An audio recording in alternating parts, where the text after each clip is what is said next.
The end beneficiary of this work, it may be 3 patients, it may be 10 patients, it may be 1 million patients. Here at St. Louis University, all of our knowledge is gathered to help mankind. I think that's the way most of us in the Institute for Translational Neuroscience think about it. We have so many motivated, successful, dedicated individuals working together toward a better understanding of the brain and nervous system. There are very few centers of this type anywhere in the United States, anywhere in the world. SLU is a good place for this institute simply because we have the core faculty, close to 100 members in the institute. We have the facilities, the students who are interested in this type of research. If you are a clinician, you can get involved. If you are a basic scientist, you will get involved. The Institute for Translational Neuroscience will be looking at various aspects of the central nervous system, from clinical and basic science, public health, outreach, advocacy. We assembled a cadre of well-known neuroscientists here at SLU. A couple of labs here have very high international reputations. Somebody needs an expert in neuroscience who's great at imaging the brain or can train healthcare providers to treat substance use disorders. When people need those experts, they know who to call.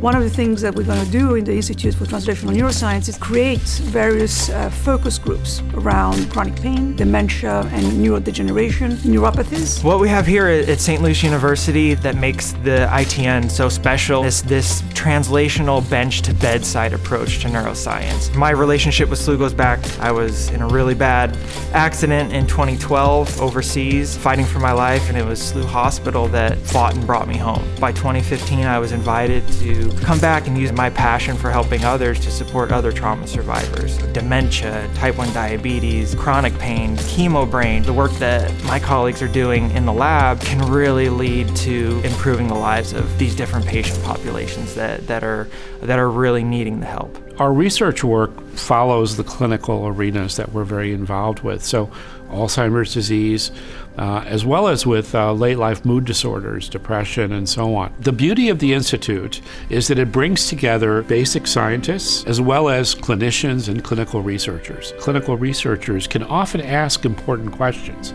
The basic scientists study those questions and come up with maybe new treatments that could then be studied in the clinical arena. Our work focuses on how the central nervous system contributes to the control of glucose homeostasis. The goal is novel therapies for diabetes. The Institute establishes the framework for collaborations that will enhance student opportunities as well as NIH funding so that we can establish ourselves at the national level as a center of excellence for neuroscience research. My work is on hydrogel biomaterials for different neuroscience disorders. Maybe you would need to have a drug delivery scaffold so that it can be slowly released and exert beneficial effect over time.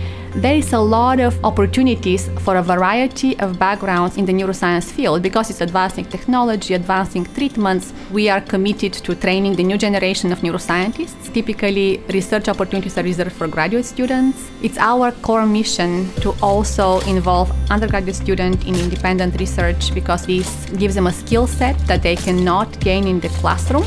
Over the last few years, I have started working on painful neuropathies. We are right now officially an academic hub to a good number of hospitals. All those difficult cases end up at St. Louis University. If we can translate these clinical data, see what we can find in the lab that can be translated to their care, this pattern can open a window to the etiology of their diseases. That's what makes me more excited about this new institution. What we've seen is a significant growth in our collaborations that have been very, very successful in terms of publications, securing major grant funding, the recruitment of students. But then we can then translate that and actually directly affect patient populations here. And if we can just improve the quality of life for some of these folks, I mean, we're doing what we've been put here to do. Philanthropy will be playing a major role in achieving our success. We have a great community that is compassionate, that is patient-driven, and I think that there's no better place to have an Institute for Translational Neuroscience here at SLU because the world is going to be a better place through our work.